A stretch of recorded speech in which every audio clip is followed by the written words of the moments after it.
Bueno, vamos a continuar entonces. Les estaba preguntando acerca del rol del profesor y de los estudiantes en esta actividad.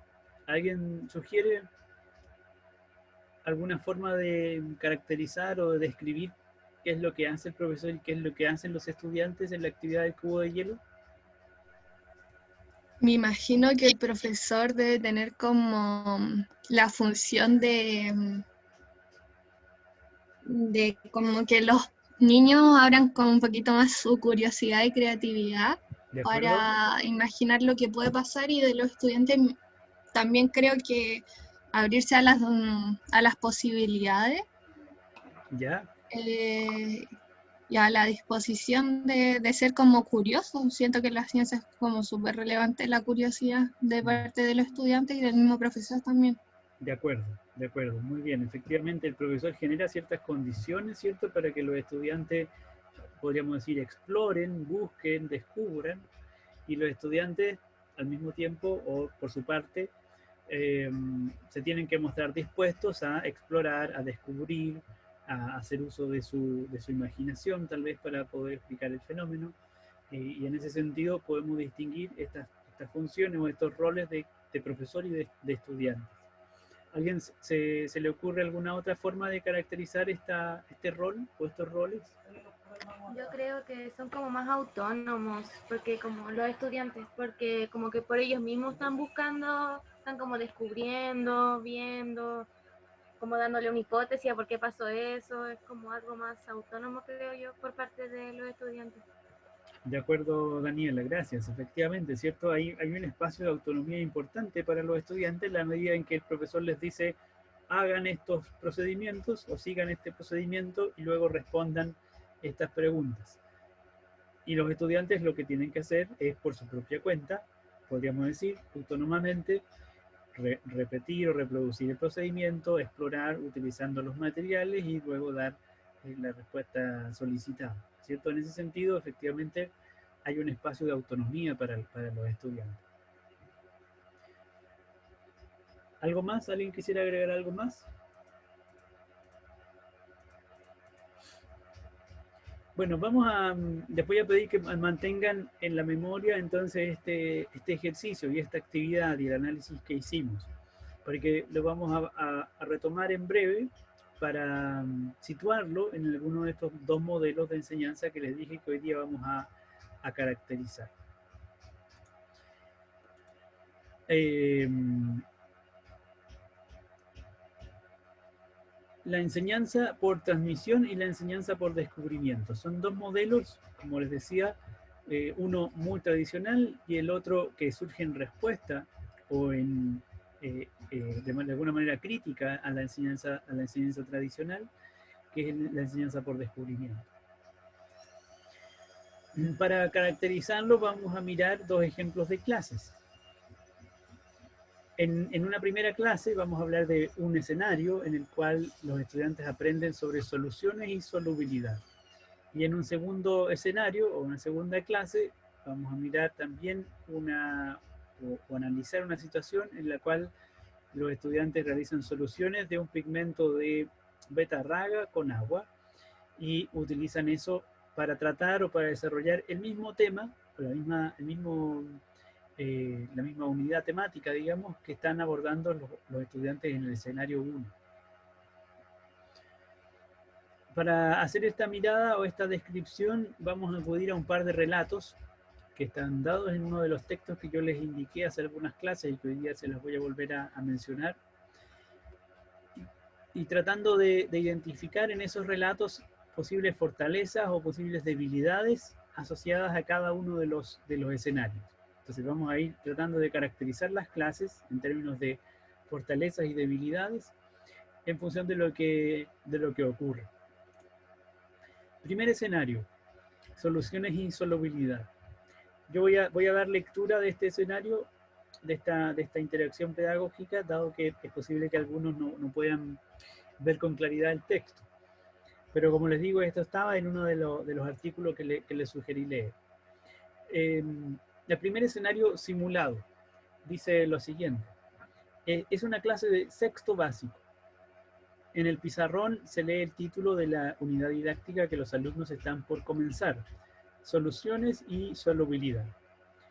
La docente comienza la clase con una pregunta. ¿Qué piensan ustedes que es una solución? Los niños dicen cosas diversas, en su gran mayoría diferentes a lo esperado por la profesora. Un alumno responde, ¿es algo como lo que aprendimos de mezclas el año pasado? La profesora asiente satisfecha y escribe en el pizarrón. Solución, 2 puntos. Mezcla homogénea, entre paréntesis una sola clase, compuesta por 2 o más sustancias llamadas soluto y solvente. La docente lee la definición en voz alta y repasa la idea de mezcla homogénea. Luego continúa. ¿Qué es un soluto? Los alumnos miran con cara de confundidos. La profesora dice, un soluto es el componente que está en menor proporción en la mezcla. El solvente es el que está en mayor proporción, generalmente es un líquido. Por ejemplo, se dice que el agua es un solvente universal porque disuelve muchas cosas. Copiemos todo esto en el pizarrón. Luego de que todos han copiado las definiciones, la profesora da algunos ejemplos de soluciones. Café con leche, agua con azúcar, agua con alcohol. En cada uno identifica el soluto y el solvente. Les pide a los alumnos que den otros ejemplos. Algunos contestan correctamente. La profesora copia todos los ejemplos en el pizarrón. De tarea les pide que traigan nuevos ejemplos de soluciones que encuentran en la vida cotidiana, al menos 3 cada uno. ¿Y qué será entonces la solubilidad?, pregunta la profesora. Los niños parecen haberse quedado mudos. La solubilidad es la cantidad de soluto que puede disolverse en un solvente dado. Cuanto más soluto se pueda disolver, más solubilidad tiene. También pasa que al aumentar la temperatura, la solubilidad aumenta, como cuando caliento el café con leche y le puedo agregar más azúcar. ¿Entendieron? Copiemos todo esto en el cuaderno. Pregunta para ustedes. ¿Qué fortalezas y qué debilidades se encuentran en esta clase, en esta descripción? ¿Qué se les ocurre? ¿Qué valoran? ¿Qué les parece que es una fortaleza? ¿Y qué les parece que no es tan positivo? Yo, profe, Díganme. no sé si tan debilidad, pero creo que yo, si fuera mi clase, ¿Sí? hubiera quizás dado como más tiempo o hubiera dirigido más preguntas para conocer sus conocimientos previos. Siento que fue muy cortita esa parte de parte de la profe. De acuerdo. Más espacio para para compartir conocimientos previos, ¿cierto? Ok, ahí hay una debilidad entonces. ¿Alguien más? Yo creo que... ¿Quién primero? No, dale Adelante. compañero, tranquilo. Ya, yo creo que esa parte donde la profe da los ejemplos está buena, pero yo como que daría uno y diría como que los niños me dieran más ejemplos. De acuerdo. Ofrecerle o dejar oportunidad para que los estudiantes den Sí. más ejemplos de su propia... Algo más interactivo. Ajá, más interacción. Ok. Bien, gracias. Igual pienso lo mismo, como ¿Ya? algo más interactivo, como dice la compañera, como mostrarles como algo más concreto, tal vez como interactivo, como dice la compañera. Ujú. ¿Y cómo se imagina algo más concreto? Cuando empieza a dar aquí, dice así como los ejemplos, dice café con leche, agua con azúcar, agua con alcohol, tal vez mostrárselo. Ah, de acuerdo. Como Mostrarles el para que material. vean. De acuerdo. Gracias a Daniela, parece que estaba hablando. Sí. ¿Algún aspecto, alguna fortaleza? Porque hasta el minuto hemos mencionado solo aspectos mejorables, ¿cierto? ¿Alguien valora algo especialmente de esta clase? ¿Te parece que hay una fortaleza? Las definiciones que dice la profesora, ¿Ya? ¿Por qué dice usted que es una porque fortaleza, Camila? encuentro que son súper claras. O sea, por lo menos nosotros pueden ser muy entendibles, pero claro, para los estudiantes quizá algo más práctico, como dicen las compañeras, más concreto, Ujú. sería de mejor ayuda para entenderlo aún más. Ok.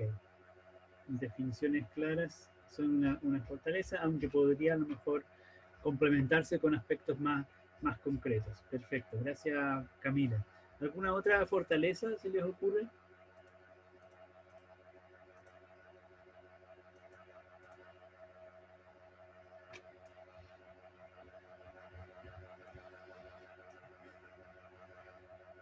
Bueno, vamos a comparar o a contrastar esta dinámica de una clase que es sobre soluciones con la dinámica de otra clase que también es sobre soluciones. Y por lo tanto también vamos a mirar cuáles serán sus fortalezas y cuáles serán sus debilidades. Ese es el escenario número 2 que vamos a ver a continuación. Nuevamente voy a proceder a la lectura, ¿ya? En esta clase de sexto básico transcurre en el laboratorio. En el pizarrón está escrito el título de la actividad: Soluciones de pigmento de betarraga y agua. Los alumnos trabajan en grupos, en diferentes mesas.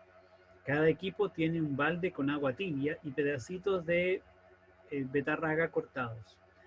El profesor les pide que coloquen los pedacitos de betarraga dentro del agua y que con ayuda de una cuchara los aplasten hasta que el agua se vuelva de color morado. Les cuenta que así van a formar una solución entre el agua y el pigmento de la betarraga. Explica que el agua disuelve el pigmento dentro de la betarraga y por eso se tiñe. Luego cada grupo trabaja con las telas que tiene sobre la mesa.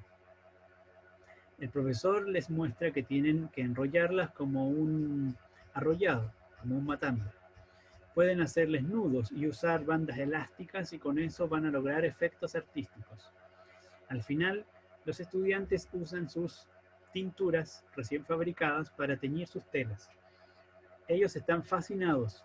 Hay un clima de risas en toda el aula e incluso muchos alumnos que pocas veces participaban de las clases de ciencias lo hacen activamente. Luego de dejar secar las telas por un ratito, los alumnos muestran al resto de la clase lo que han hecho. El docente pregunta a los niños cómo han podido teñir las telas usando la betarraga y repasa la idea de que el pigmento de la betarraga y el agua tibia forman una solución. Todos los alumnos piden repetir la experiencia. ¿Qué les parece ahora esta clase? ¿Qué fortalezas y qué debilidades encuentran en ella? ¿Alguien tiene alguna idea, alguna propuesta? ¿Aspecto que valoren como una fortaleza en esta clase? Esta me gusta más a mí porque aparte el profesor como que designa que lo hagan en grupo. Siento como que los niños como que son más el foco para que aprendan en concreto sobre lo que el profe está viendo. De acuerdo. Los niños son más protagonistas, podríamos decir, ¿cierto? Y hay una práctica con material concreto que eventualmente también... Y una interacción igual entre ellos, porque como dice que trabajan en grupos. De acuerdo. Y también hay oportunidades para interactuar entre estudiantes, dado que trabajan grupalmente. Todo esto serían para Catalina, me parece, aspectos sí. Positivos o fortalezas de la clase. ¿Alguien tiene alguna otra propuesta?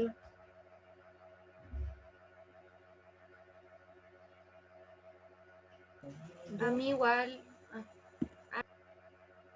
Dale, compañera. Ya. Que a mí igual me gusta que sea como más interactiva la clase, pero siento que mientras tal vez como que están haciendo eso de teñir, debería ir explicándolo, como explicarlo más. Porque tal vez quedan con dudas porque dice todos los alumnos piden repetir la experiencia. Pensé que decía la explicación. Ya, pero igual creo que tal vez debería explicarlo más. De acuerdo. Entonces ahí habría un aspecto débil, digamos, ¿cierto? Porque el profesor efectivamente ha diseñado y ha propuesto una actividad muy interactiva, muy activa, muy práctica. Sin embargo, por lo menos en el relato no vemos mayores explicaciones o descripciones. ¿Alguien más quería agregar, parece, Camila, algo? Sí, yo. Adelante. Bueno, algo similar a lo de la compañera era que le falta como un cierre a la actividad, porque no sé si los estudiantes o sea, mi experiencia, pueden quedarse con la actividad, pero no la enseñanza que era el objetivo. De acuerdo. Excelente, Camila. Efectivamente, ¿cierto? Yo justamente quisiera preguntarles ahora, ¿qué creen ustedes que aprendieron los estudiantes en esta clase? ¿Con qué se quedan ellos? Si uno le preguntara a alguno de los estudiantes que estuvo en esta clase, les dice, bueno, ¿y cómo te fue la clase de ciencias? ¿Qué es lo que aprendiste? ¿Qué es lo que dirían ellos? Yo creo que dirían como de soluciones de pigmentos. ¿Sí? ¿Qué podrían Sí. decir acerca de las soluciones y los pigmentos?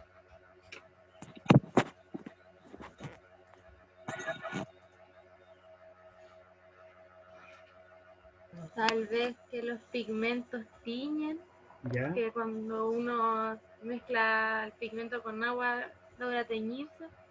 De acuerdo. Interesante, ¿cierto? Que los pigmentos tiñen, a lo mejor podría ser una idea que algunos estudiantes comprendieran o aprendieran después de la clase. A lo mejor habría que preguntarle a esos estudiantes entonces si es que todas las soluciones tiñen, por ejemplo. Habría que evaluar si comprendió que la presencia de pigmentos es algo que ocurre en todas las soluciones o solo en el caso de la remolacha o de la betarraga que utilizaron en esta clase. ¿Aprenderían ellos qué son los solutos y los solventes, por ejemplo? Sí, yo creo que sí, pero quizás sería como un poco difícil como cambiar eso, porque pienso que van a quedarse solamente con la idea quizás de que los solutos son esta cosa y los solventes son esta otra, Ujú. De acuerdo, y no que pueden ser diferentes cosas. exacto. Claro, a lo mejor ahí tenemos un aspecto no cubierto, ¿cierto? Porque el hecho de trabajar con este material específico, eventualmente, si es que los estudiantes lo vinculan con la idea o la noción de soluto y de solvente, eventualmente van a estar en condiciones de identificar los pigmentos de la remolacha como el soluto y el agua tibia como el solvente, eventualmente. Pero no sabemos si es que van a reconocer que, por ejemplo, la leche con café es otro ejemplo de solución, o el agua con azúcar será otro ejemplo de solución, y por lo tanto el azúcar es un soluto también y el agua es un solvente en ese caso. Eh, tendríamos, por lo menos tendríamos dudas de si acaso los estudiantes adquirieron o no adquirieron esa comprensión. Tal vez yo creo que sí lo entendieron porque tal vez van a entender que hay algo que se disuelve como en otra cosa que es el agua y que ahí como que se forma el, no sé cómo se llama, solvente, soluto. La solución, Eso, la solución. Tal vez yo creo que sí lo entenderían. de acuerdo. Bueno, hay una cierta, por lo menos, incertidumbre. Podríamos decir que es posible que los estudiantes comprendan o aprendan las características de una solución que está compuesta por un solvente y un soluto, y que luego entonces eh, la capacidad de disolver un soluto es lo que se llama solubilidad de una mezcla. Hay varios elementos conceptuales que no están tratados en la clase, que no están explícitamente desarrollados en la clase y que nosotros suponemos que eventualmente, con un gran margen de incertidumbre, los estudiantes podrían tal vez haber comprendido. En este sentido, podríamos a lo mejor considerar que un aspecto débil de la clase es ese margen de incertidumbre. Mi impresión es que si le preguntamos a los estudiantes qué es lo que aprendieron, probablemente se van a quedar, o ellos van a comunicar especialmente lo fascinante que es el teñir telas y cómo generar un pigmento para teñir telas, o una tintura para teñir telas, pero no tengo tan claro o tengo serias dudas de que en ese recuerdo, digamos, en ese valor que le asignen a la clase, esté además la comprensión de las soluciones, la solubilidad, los solutos y los solventes.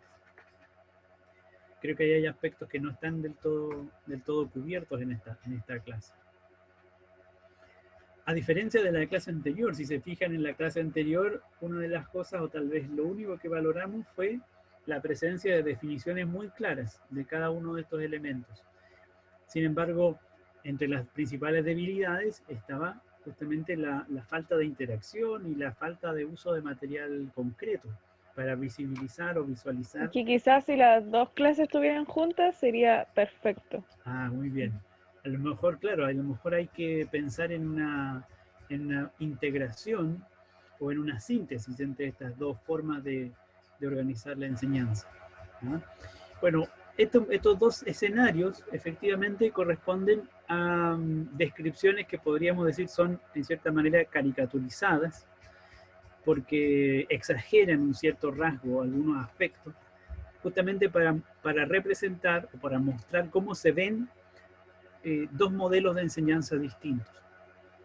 Por supuesto, el primer modelo es el modelo de soluciones y solubilidad, que correspondería a un modelo de enseñanza por transmisión, o un modelo de enseñanza transmisivo.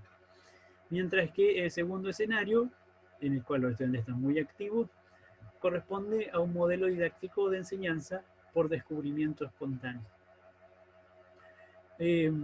Algunas preguntas que yo les dejaría a ustedes planteadas en torno a estos dos modelos tienen que ver con qué caracteriza cada una de estas clases y, por otra parte, qué características de la ciencia o del conocimiento científico se promueven en cada una de estas dos clases. Esto a lo mejor podría darnos algunas luces, alguna idea de qué forma estas dos clases podrían integrarse, sintetizarse de alguna forma, o a lo mejor aun cuando se sintetizaran todavía habrían algunos aspectos que no estarían del todo cubiertos y habría que reconsiderar. Solo como ejemplo mencionemos alguna de estas preguntas. En el caso de la enseñanza por transmisión, en el primer ejemplo, alguien mencionó que una de las debilidades de esa clase consistía en que faltaba un espacio para que los estudiantes expresen su conocimiento previo. La profesora hizo una pregunta inicial, pero más allá de escuchar algunas respuestas, después siguió adelante. Entonces parece que ahí hay una debilidad. Bueno, la pregunta aquí es, ¿activa conocimiento previo la profesora? ¿Cómo lo hace? Hace efectivamente la pregunta, ¿cierto? Les pregunta algo así como, ¿qué recuerdan ustedes sobre lo que hemos visto o sobre las soluciones? ¿O qué es una solución? Escucha un par de respuestas y luego ella misma define lo que es una solución o recuerda lo que es una solución. En ese sentido, bueno, yo creo que aquí habría que cuestionar qué significa activar el conocimiento previo. ¿La profesora incorporó o no incorporó las respuestas de sus estudiantes? ¿Discutió con ellos a partir de sus ideas previas? ¿Las contrastó? ¿Se compararon entre sí o no? Etcétera. Ahí hay un aspecto que podría todavía, sin duda, ser mejorado. Y por otra parte, en el segundo escenario, en torno a cómo caracterizar la clase, nos podemos preguntar si acaso en esta clase se enseñan o no se enseñan conceptos. Los conceptos que en la clase transmisiva están claramente definidos, en esta segunda clase están más bien difusos. El profesor o la profesora los utiliza, le señala que la tintura que se ha fabricado es una solución que incluye pigmentos de la remolacha y agua tibia. Sin embargo, no está tan claro, por lo menos no aparece explícitamente, la idea de que estos conceptos tienen una definición o corresponden a un cierto concepto científico de manera específica. Así es que cada una de estas preguntas apunta justamente a evidenciar o a buscar, a encontrar en cada uno de los escenarios aspectos deficitarios, aspectos débiles que uno podría reconocer en ellas. Y estamos hablando, como les decía, de estos dos modelos de enseñanza, el modelo de enseñanza por transmisión y el modelo de enseñanza por descubrimiento espontáneo.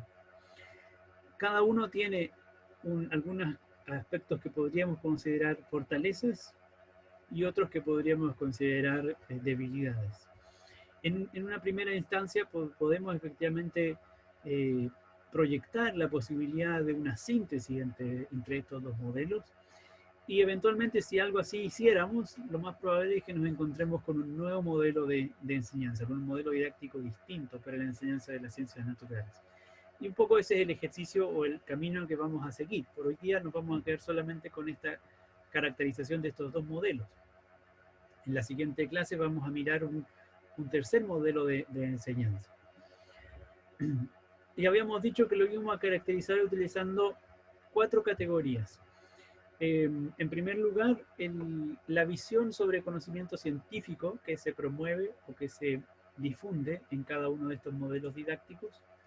En el caso de la enseñanza por transmisión, dado que la profesora o el profesor están especialmente enfatizando o relevando las definiciones conceptuales, definiciones que por supuesto el estudiante recibe de manera pasiva, eventualmente el profesor las lee o las comunica o las escribe en el pizarrón o las lee en conjunto a partir de un texto escolar. Entonces esa idea promueve o incita la idea de que el conocimiento científico es un conocimiento que está acabado, definitivo, absoluto y hasta cierto punto podríamos decir objetivo y verdadero. Es decir, esta es la definición de soluto y por lo tanto esto es lo que tenemos que aprender. Esto es lo que la ciencia dice sobre los solutos, las soluciones, los solventes, la solubilidad. El estudiante pasivamente recibe esa información, ese conocimiento. Al ocurrir ese tipo de dinámica, entonces indirectamente o implícitamente se promueve la idea de que el conocimiento científico tiene estas características. Y en contraste, en el caso del escenario o del modelo de enseñanza por descubrimiento, veíamos en el ejemplo que no hay definiciones explícitas. Y en cambio se esperaría, o el supuesto es que, como ustedes bien lo decían, en la medida en que el estudiante manipula en este caso la betarraga, el agua y fabrica las tinturas y tiñe las telas, entonces en esa práctica de vincularse con el fenómeno, el estudiante va a descubrir el conocimiento, en cierta forma. Va a descubrir lo que es la solución, va a encontrar lo que son los solutos por el hecho de interactuar con los fenómenos. Y esta idea que subyace o que está implícita en ese tipo de práctica pedagógica, entonces promueve la idea de que el conocimiento científico es algo que se descubre de una manera semejante a como lo hacen los estudiantes. Y en ese sentido, el conocimiento se encuentra en la realidad y simplemente hay que revelarlo a partir del estudio y de la exploración o de la investigación. Desde el punto de vista de la metodología de la ciencia, en el caso de la enseñanza por transmisión, suele promoverse la idea de que para hacer ciencia hay que llevar a cabo una serie de procedimientos que son más o menos estándar, que corresponden a un conjunto de pasos a seguir, que están predefinidos, y que en la medida en que se sigan con rigurosidad, entonces se puede llegar a producir conocimiento. Es la idea del método científico que está detrás del modelo de enseñanza por transmisión. Y en el caso del modelo de enseñanza por descubrimiento espontáneo, entonces aquí, dado que el conocimiento se descubre en la realidad, entonces se promueve la idea de que hay una interacción directa de la actividad científica con los fenómenos, con el mundo natural, y es mediante esa interacción que se accede al conocimiento.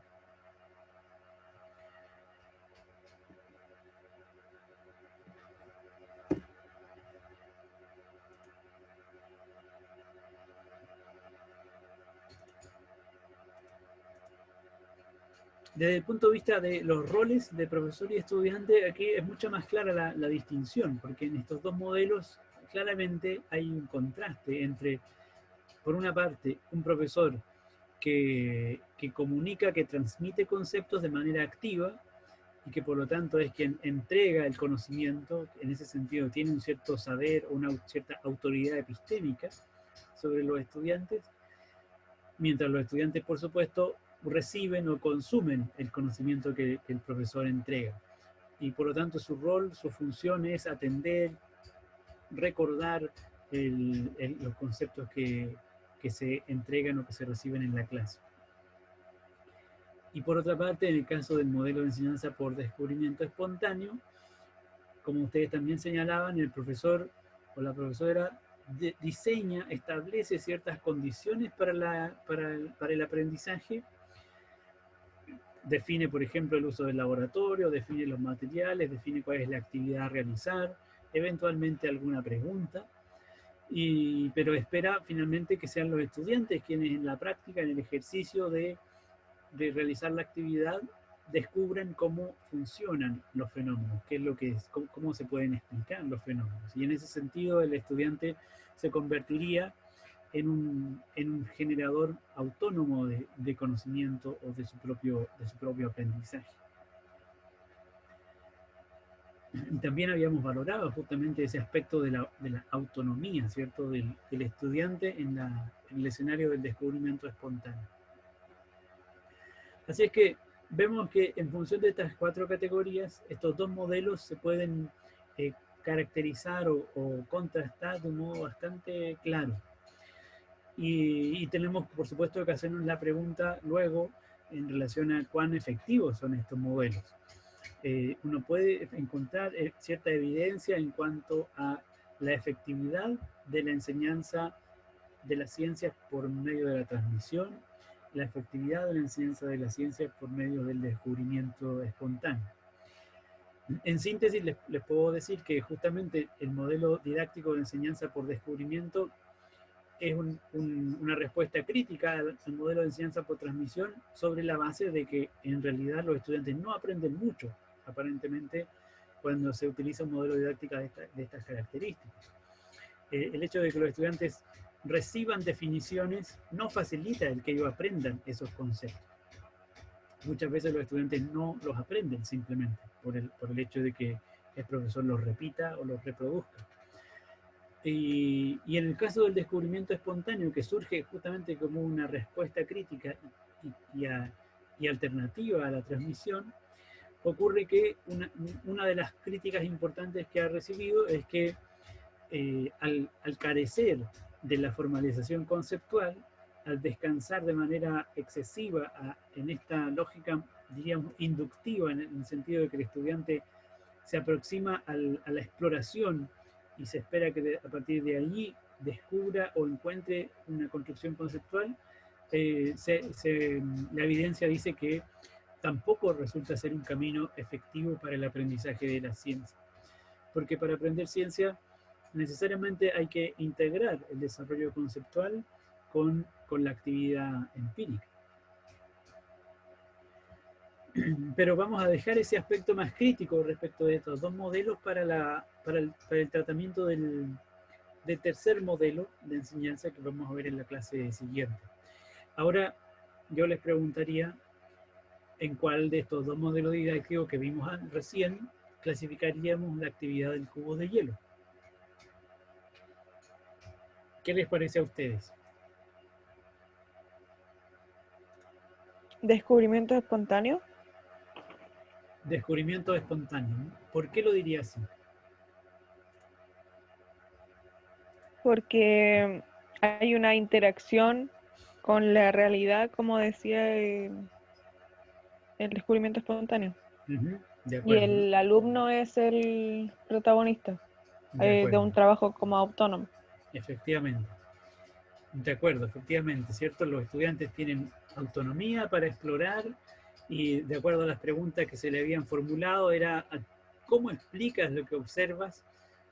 ¿De dónde va a sacar el estudiante una explicación? Sino simplemente de la observación, de la manipulación, y en ese sentido podríamos decir, se supone que el estudiante va a descubrir el concepto científico o la explicación científica a partir justamente de ese espacio de autonomía que le da el profesor en la actividad o a través de la actividad. Así es que, efectivamente, correspondería situarlo dentro del modelo de enseñanza, del modelo didáctico de enseñanza de descubrimiento espontáneo. ¿Alguien agregaría algún otro elemento o característica de esta actividad en relación con los modelos?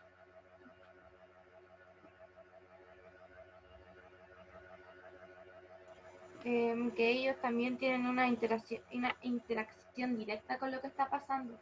Exacto, de acuerdo. Hay una interacción directa o manipulación, diríamos, del material concreto y por lo tanto una experiencia directa con el fenómeno.